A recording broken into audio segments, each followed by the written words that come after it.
لوگوں کو اس بات سے غرض نہیں کہ آپ خوش ہیں یا نہیں، انہیں اس بات سے فرق پڑتا ہے کہ آپ انہیں خوش رکھ سکتے ہیں یا نہیں۔ کمال کے لوگ ہوتے ہیں جو آپ کی آواز سے آپ کی خوشی اور اداسی کا اندازہ لگا لیتے ہیں۔ جب انسان اندر سے ٹوٹتا ہے تو باہر خاموشی ہو جاتی ہے، اور سچ راستے میں چلنے کا ایک فائدہ یہ ہوتا ہے کہ راستے میں کہیں بھیڑ نہیں ہوتی۔ بدلتے تو صرف انسان ہیں، وقت تو ایک بہانہ ہے۔ عزت کے بغیر دنیا کی کسی محبت کا کوئی وجود نہیں۔ دنیا کا سب سے مشکل کام اپنے کام سے کام رکھنا ہے۔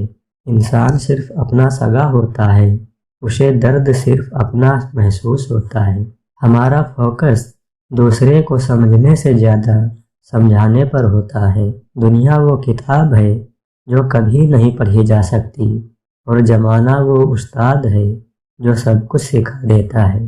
زندگی استاد سے زیادہ سخت ہوتی ہے، کیونکہ استاد سبق دے کر امتحان لیتا ہے اور زندگی امتحان لے کر سبق دیتی ہے۔ چیخ و پکار انسان کے وقار میں کمی کا باعث بنتی ہے۔ لوگوں کو اپنی خاموشی سے خوف زدہ کرنا سیکھو۔ آپ کا علم آپ کی زبان سے کم اور آپ کے کردار سے زیادہ ثابت ہونا چاہیے۔ غم کی زندگی میں سب سے بڑی اہمیت یہ ہے کہ غم دل کو بہت نرم کر دیتا ہے۔ اگر غم نہ ہوتے تو انسان پتھر ہی رہتا۔ کردار کی آزمائش تعلق ختم ہونے کے بعد شروع ہوتی ہے۔ کوئی ناراض ہو تو کتنی منتیں کرنی پڑتی ہیں اسے منانے کے لیے، اور ایک اللہ پاک کی ذات ہے جو ایک آنسو سے عمر بھر کے گناہ معاف کر کے مان جاتا ہے۔ زندگی کی تلخ حقیقتوں سے پیچھا چھڑانا اتنا ہی دشوار ہے جتنا کہ موت سے بچنا۔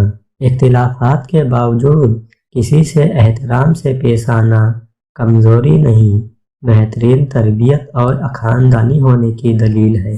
ہم وہ سارے کام پہلے کر لینا چاہتے ہیں جو ہمارے نفس کو پسند ہیں، اور وہ سارے کام زندگی کے آخری حصے کے لیے چھوڑ دیتے ہیں جو اللہ کو پسند ہیں۔